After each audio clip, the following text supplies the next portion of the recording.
Dinas Perdagangan dan Perindustrian Banjarmasin mendata sebanyak 167 buah toko dan kios pedagang di Pasar 5 Jalan Pasar Baru Banjarmasin Tegah yang hangus terbakar pada dini hari Sabtu 20 Juli 2024. Toko dan kios milik pedagang yang terbakar diantaranya Pasar 5 Tahap 1 sebanyak 34 buah dan Pasar 5 Tahap 2 sebanyak 133 buah.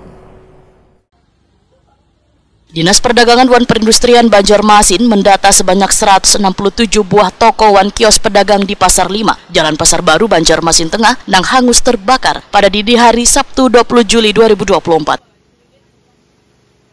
Toko dan kios milik pedagang yang terbakar diantaranya Pasar 5 Tahap 1 sebanyak 34 buah, dan Pasar 5 Tahap 2 sebanyak 133 buah. Sedangkan toko dan kios yang terdampak kebakaran ini rata-rata pedagang yang berjualan sayur mayur, sembako, spare part mesin, pecah belah, wan alat-alat pertanian. Demikian dipadahkan Kepala Dinas Perdagangan dan Perindustrian Banjarmasin Ihram Muftezar. Wahitakwani Prima TV Kamarian Minggu 21 Juli 2024.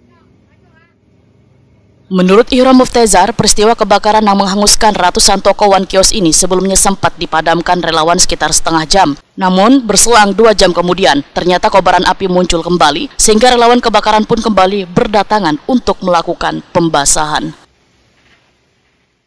Terkait dengan musibah kebakaran yang terjadi pada hari Sabtu tanggal 20 Juli 2024 sekitar jam 3 subuh yang menimpa Pasar 5 Tahap 1 maupun Pasar 5 Tahap 2. Yang pertama kami mengucapkan turut prihatin kepada para pedagang yang tokonya terdampak atau terbakar pada saat musibah tersebut.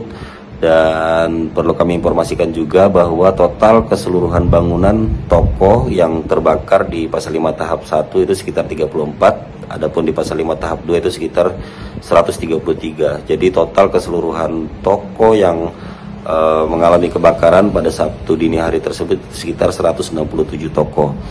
Insya Allah dari Dinas Perdagangan dan Kota Banjarmasin akan melakukan pembersihan di tempat kejadian perkara, dan insya Allah pada hari Selasa tanggal 23 Juli 2024 kami akan mengundang para pedagang untuk membicarakan bagaimana langkah selanjutnya terhadap bangunan-bangunan yang terbakar tersebut.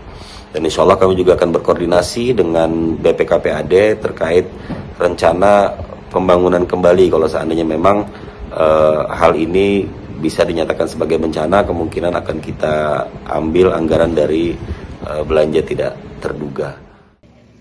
Ihram Muftezar menyatakan meminta warga sekitar RT 14-15 di kawasan tersebut untuk melakukan pengawasan di tempat kejadian dengan berkoordinasi bersama Babinsa, Babin Kamtipmas, Kelurahan Kertak Baru Ilir, dan UPTD Pasar Sektor 3 Banjarmasin.